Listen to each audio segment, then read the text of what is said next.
Olá, bem-vindos! Já pensou que uma coisa tão simples, tão comum como a saudação numa carta antiga, poderia, na verdade, revelar um plano de organização super complexo? Pois é, hoje é exatamente isso que a gente vai investigar.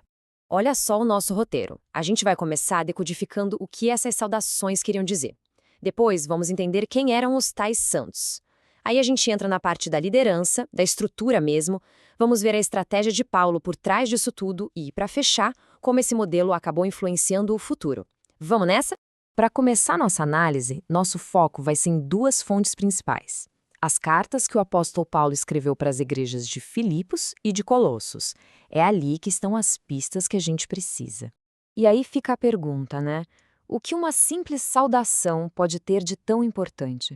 Parece só formalidade, um oi, tudo bem, da antiguidade, mas como a gente vai ver, para Paulo, cada palavrinha ali tinha um propósito, e um propósito bem revelador. Bom, nossa primeira pista está numa palavra que Paulo usa o tempo todo nas saudações dele para falar dos cristãos, o termo santos. Mas o que isso significava de verdade naquela época? E aqui está o pulo do gato.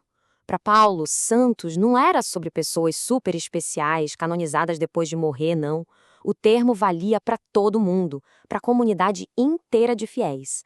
A ideia é que, pelo batismo, eles eram um povo separado, o povo especial de Deus. E essa comparação aqui deixa a diferença bem clara. De um lado, a visão de Paulo, uma identidade coletiva, todo mundo junto como uma nação santa. Do outro lado, a prática que veio depois, de reconhecer pessoas específicas. Entender isso é fundamental para sacar a mentalidade da igreja primitiva. E a coisa fica ainda mais interessante. A organização vai se tornando mais clara quando a gente olha para os termos de liderança que Paulo usa, e que são diferentes de uma carta para outra. Então, o ponto central é esse. As diferenças nas saudações não eram um acaso, um descuido. Pelo contrário, elas eram totalmente intencionais e descreviam níveis diferentes de organização dentro das igrejas. Vamos olhar a prova no texto. Na carta aos Filipenses, Paulo menciona especificamente bispos e diáconos. Já na carta aos Colossenses, ele fala com os santos e fiéis irmãos. Ué, por que essa diferença? A resposta é que esses termos mostram estágios ou talvez tipos diferentes de estrutura.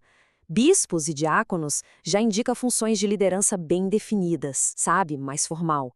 Já fiéis irmãos é um termo mais geral, mais amplo.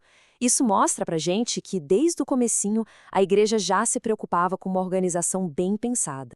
Mas olha só, não era só uma questão de criar regras por criar, de ter uma estrutura por ter. Havia uma estratégia muito clara por trás disso tudo. Um propósito bem definido para a igreja crescer e se manter firme. Essa citação aqui resume tudo, né? Para o apóstolo Paulo, a organização não era burocracia, era uma ferramenta. E uma ferramenta essencial para a missão dele. Era o jeito de multiplicar o alcance do evangelho. E dá para a gente quebrar essa estratégia em 4 passos bem lógicos. Primeiro, treinar colaboradores. Segundo, preparar líderes a partir desse grupo. Terceiro, com esses novos líderes, ampliar o trabalho. E por fim, quarto, fortalecer a igreja com uma base sólida para receber quem estava chegando. Era um plano, e um plano que funcionava muito bem. E o mais legal é que esse modelo de organização não ficou lá no passado, no tempo de Paulo. Ele se tornou um legado, um verdadeiro projeto que influenciou a história do cristianismo por séculos e séculos. E, na verdade, esse modelo já vinha de antes. A própria igreja de Jerusalém, a primeiríssima de todas, já tinha essa ideia de estabelecer líderes e acabou servindo como o modelo original que Paulo e os outros apóstolos seguiram. Essa linha do tempo aqui deixa tudo muito claro. Começa lá na igreja de Jerusalém, passa por Paulo, que documenta e expande esse modelo, e a influência vai tão longe que até movimentos bem posteriores, como os primeiros adventistas lá no século XIX, olharam diretamente para esse projeto do Novo Testamento para se organizar. E para não deixar dúvida, Tiago White, um desses pioneiros, disse com todas as letras em 1853 que o projeto do Novo Testamento já era o suficiente para organizar a igreja. Eles estavam vendo exatamente o mesmo plano que a gente está analisando hoje. E só mais um ponto importante. Mesmo que Paulo usasse assistentes para ajudar a escrever as cartas, a autoridade final era dele, sem dúvida nenhuma.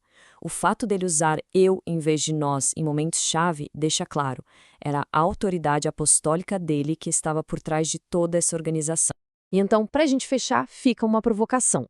Depois de descobrir essa estrutura tão intencional, tão estratégica, escondida em simples saudações, o que será que a gente pode aprender com isso? De que forma esse projeto antigo, focado em crescimento e estabilidade, desafia o jeito que a gente pensa em liderança e organização hoje em dia? Fica aí para a gente refletir.